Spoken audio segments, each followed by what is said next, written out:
안녕하세요. 더블로뮤직입니다. 오늘은 우리가 연주상에 있어서 가장 중요한 요소 중에 하나인 음정, 그 음정의 연습 방법에 대해서 한번 여러분들과 얘기를 나눠보고자 합니다. 영상 보시면서 함께 얘기 나누도록 하겠습니다.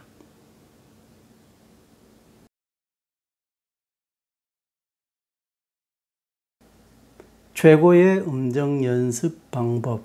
음정을 연습하는 방법에는 어떤 것이 있을까? 어떤 방법이 좋을까? 하는 것에 대해서 한번 알아보도록 하겠습니다.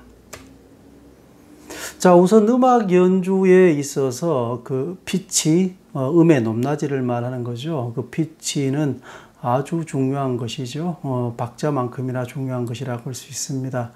그래서 대중음악은 서양 음악을 모태로 하고 있죠. 그래서 또 서양 음악은 우리 그 민속 음악과는 달리 그 악기 간의 어울림, 그러니까 우리가 흔히 하는 얘기로 앙상블이라고 하죠.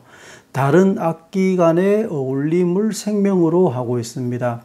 예를 들어서 우리나라의 악기는 가야금이든 대금이든 그 농이라고 하죠. 음의 깊은 떨림.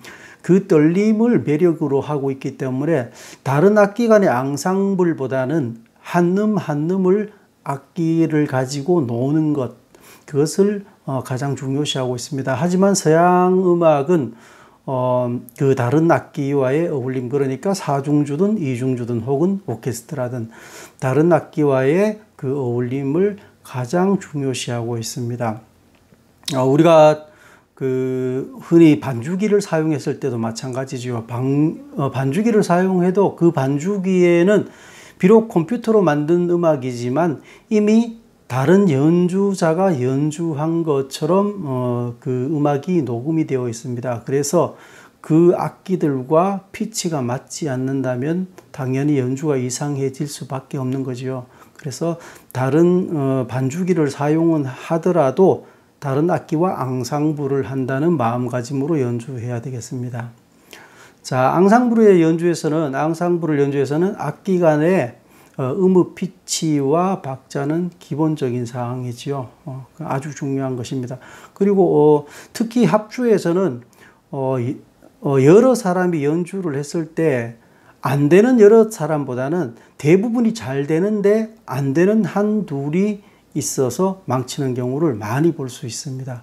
그래서 개개인 간의 음감, 박자감은 아주 노력을 많이 해서 기본적으로 갖추어야 될 사항이라고 할 수 있습니다.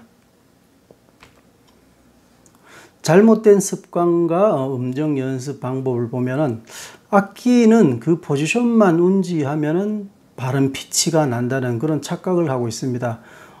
예를 들어서 오카리나, 그리고 트럼펫 같은 경우도 마찬가지죠. 피스톤만 누르고 입을 대면은 제 소리가 난다는 착각. 또 색소폰도 마찬가지입니다. 기타라고 해서 예외는 아니죠. 기타 같은 경우에도 그 줄을 3개 누르냐 아니면 또 누를 때 줄이 밀려 올라가느냐 이런 거에 따라서 미세하지만 음정이 변하고 있죠. 그래서 특히 기타 같은 경우에도 많이 밀려 올라간다든가 끌어내린다든가 하는 것들은 상당히 주의해야 할 사항입니다. 또 잘못된 스트로크, 앙부쇼 등에서 오는 피치 이탈에 대한 무관심, 중요한 것은 무관심이죠.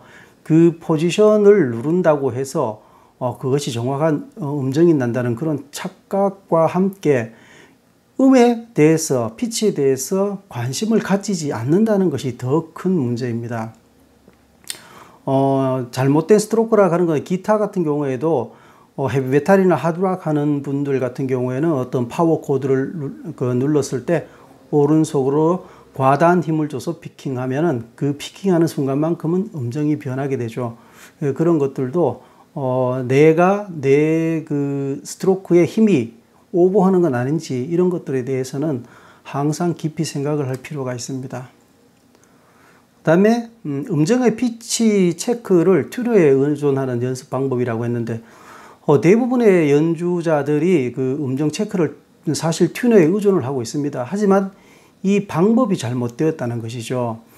대부분 악기 연주를 하고 그 다음에 그 연주를 하면서 튜너에 바늘이 올라가는 거 혹은 불이 튀는 거를 체크를 하고 있습니다. 하지만 이런 연습 방법은 별다른 효과가 없는 연습 방법이라고 할 수 있습니다. 그 튜너에 의존하는 순간만큼은 내가 밴딩을 해서 음을 끌어올려서 맞추면 되니까. 근데 기본적으로 내 머릿속에 그 음의 피치가 들어있지 않는 이상은 이러한 방법은 사실 거의 뭐 효과가 없다고 얘기를 해야 되겠죠. 자, 올바른 음정 연습 방법에 대해서 얘기를 해보겠습니다. 첫째, 작은 디튠 상태도 알 수 있는 예민한 청음 능력을 기를 것이라고 했는데, 사실 청음 능력을 기른다는 것보다는 음에 대한 관심을 가지면 자동 청음 능력은 길러지는 것이겠죠. 내 음이 현재 내 피치가 맞느냐 맞지 않느냐 이런 거에 대한 관심, 이 관심이 결국은 청음의 능력을 기르는 것이라 할 수 있습니다. 그리고 합주를 할 때 자세히 들어보면 음이 디튠 상태에서는 음이 떠는 것을 느낄 수 있습니다. 그 느낄 수 있는 것이 이제 청음 능력이 예민한 사람일수록 그 파형을 잘 감지하게 되겠죠. 실제로 제 같은 경우에는 이제 그 공중파에서 노래하는 가수들도 음정이 많이 가는 것을 알 수 있습니다. 그래서 주위 사람들하고 같이 TV를 볼 때 저 가수는 음정이 간다고 얘기를 하면은 그것이 들리느냐고 얘기를 하곤 합니다. 근데 실제 여러분들도 그렇게 많은 그 시간을 투자하지 않아도 청음 능력은 얼마든지 기를 수가 있습니다. 자, 제가 앞 페이지에서 튜너로 그 청음 테스트를, 음정 테스트를 하는 것은 별로 효과가 없다고 말씀을 드렸습니다. 그렇다면 올바른 그 음정 연습 방법은 어떤 것이 있느냐?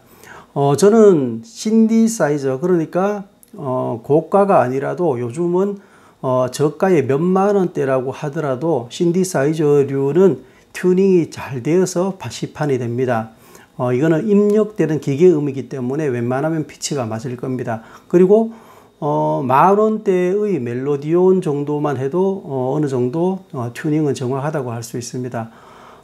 이것을 이용해서 음정을 연습하는 방법인데, 처음에 어떤 음을 도라고 가정했을 때 그 멜로디온이나 신디사이저를 누르고 예를 들어서 도를 냅니다.